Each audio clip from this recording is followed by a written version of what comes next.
Today, Professor Dr. Manoj Kumar will give lecture on the air cargo revenue management, how the revenue management in the air cargo is done, and this is the study on the air cargo revenue management. This is the thesis submitted for the degree of the Doctor of Philosophy, Department of Industrial and System Engineering, National University of the Singapore, 2010. This is the study of the air cargo revenue management. The table of the contents are the air cargo industry backgrounds, air cargo revenue management versus passenger revenue management, motivation of the study, objective and scope, organization, literature review, airline passenger revenue management, air cargo revenue management, qualitative overview, overbooking, short-term booking control, long-term booking control, air cargo booking control in the spot market. Primly framework, problem description, a utopia formulation, large scale MIP.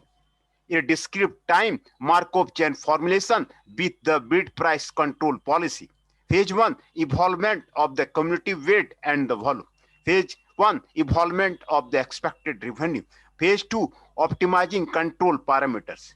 Numerical analysis, long-term capacity control in the contract market. Introduction and the problem description. Long-term capacity allocation problem. Preliminary and the business model. Forwarders problem, airlines problem. Long-term capacity allotment under the linear file. Forwarders problem, airlines problem. Numerical experiments. Integration of the short-term and long-term revenue models.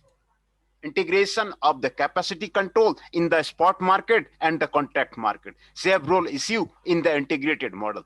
Contract rate, backlog or purchase, additional capacity. Conclusion and the future research. Main finding, suggestion for the future research. Summary, this thesis study air cargo revenue management problem in the spot market and the long-term market. First, we consider a single leg air cargo booking control problem on the spot market. The booking process is modeled as a discrete time Markov chain, and the airline's decision on the accepting, rejecting booking request is based on a bid price control policy. To avoid the complexity of the high dimensionality, the bid price are derived from the maximizing a reward function of the Markov chain.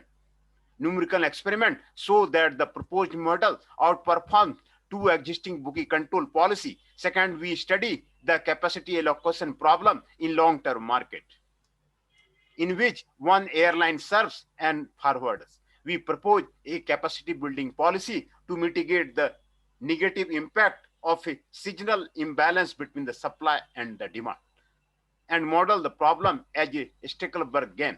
Numerical experiments show that the CBP can increase the airline's expected profit and reduce the risk under certain conditions. Last, we integrate the FF2 models and propose a conceptual framework for an air cargo revenue management system.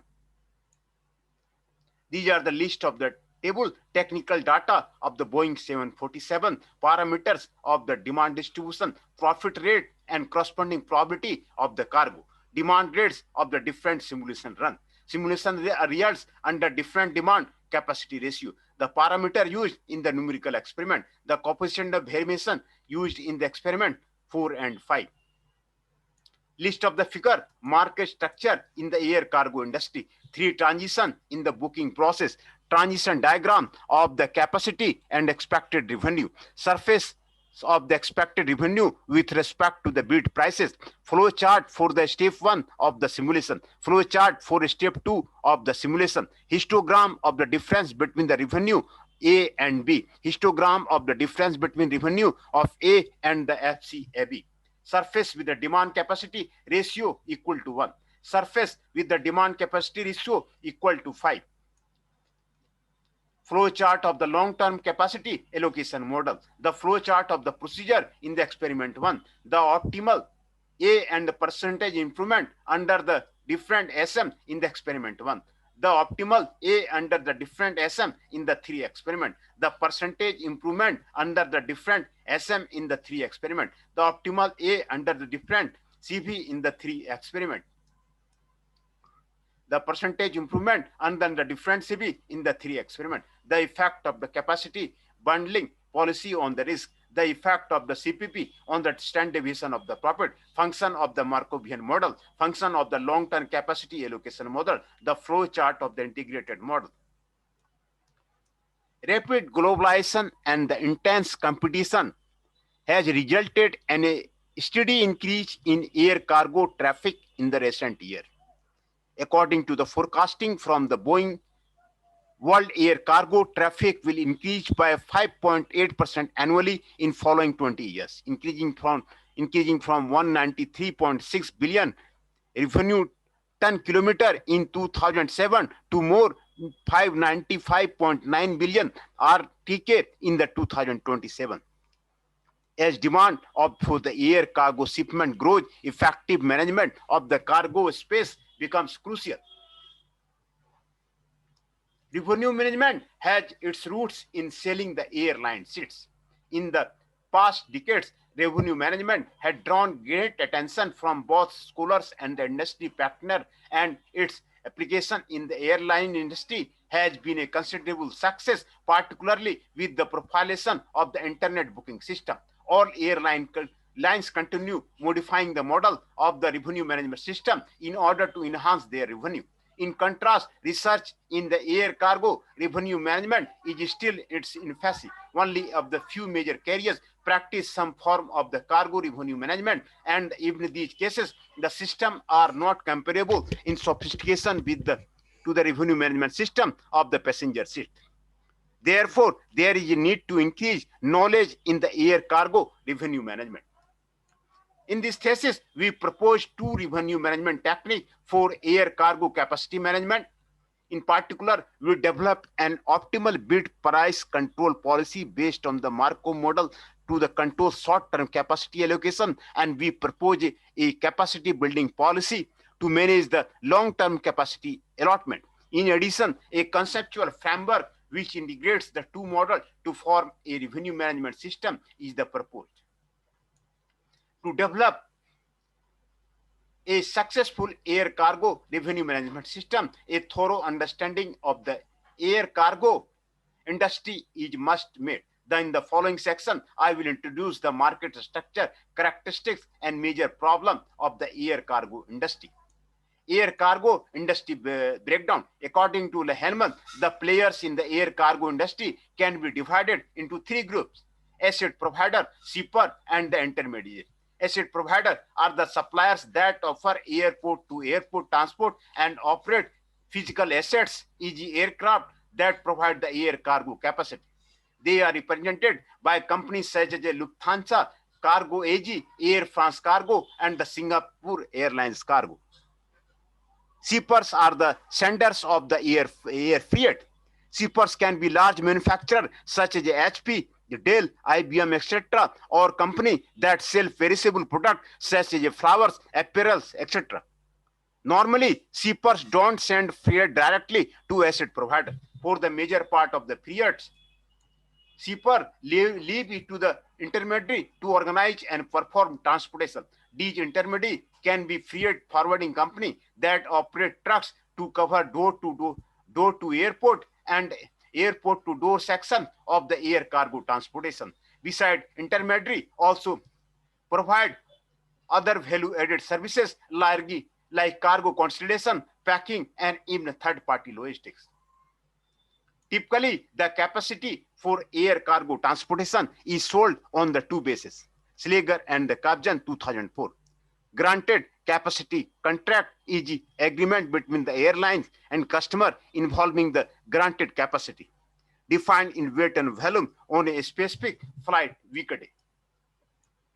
Free sale and no capacity guarantee, usually based on the specific orders. Airlines can accept a booking request or reserve the space for a more profitable booking that may arrive in the future. The market structure in the air cargo industry in the Saudi. in the figure. Spot market, forwarder 1, forwarder 2, forwarder N, airline, free sale, granted capacity contract, shippers, contract market. According to Hellman, it is a standard industry practice that the air freight cargo for the forwarders long-term capacity agreement upfront. In particular, forwarders order certain capacity between a certain origination distance pair in a certain time period to resell the capacity to the shipper. The price per unit capacity under the long-term contract is a contracted, which is usually determined based on the negotiation between the forwarder and the airline. The long-term contract is often signed months before the departure of the flight. Forwarders will decide the order quantity in the long-term contract according to the forecasting of the future demand. The order quantity in the long-term capacity agreement is also granted capacity if the actual demand is less than the order quantity. The forwarder has to pay contract rate or used capacity and penalty rate for the unused capacity. If the actual demand is larger than the order quantity, part of the demand will be lost, but no penalty is incurred. Usually, the penalty rate is a fraction of the contracted. This market is called contract market, and the majority of the capacity in air cargo industry is sold on this market. Forwarders benefit from the signing capacity agreement because they can lock in certain capacity in the future, especially in those products with high demand from the shippers. The airline benefits from the signing capacity agreement because it can reduce the capacity utilization risk, increase load factor, and attract more forwarders. Also, long-term capacity arrangement can be viewed as a hedge against the uncertainty in cargo rate for the both airlines and the forwarder, and thus successfully reduce the fluctuation of the revenue in the industry. In addition, long-term capacity agreement will improve the communication and information sharing between airlines and the forwarder, and thus increase the efficiency in the industry. Besides selling capacity to the forwarders via a long-term capacity agreement, airlines can be also sell capacity directly on the spot market, unlike contract market in which the capacity is sold several months before the departure. The demand is spot market usually arrives several days before departure. Most of the customers on spot market are shippers and forwarders. They need emergency capacity. Therefore, the spot rate is expected to higher than contracted. Forwarders can purchase additional capacity on the spot market.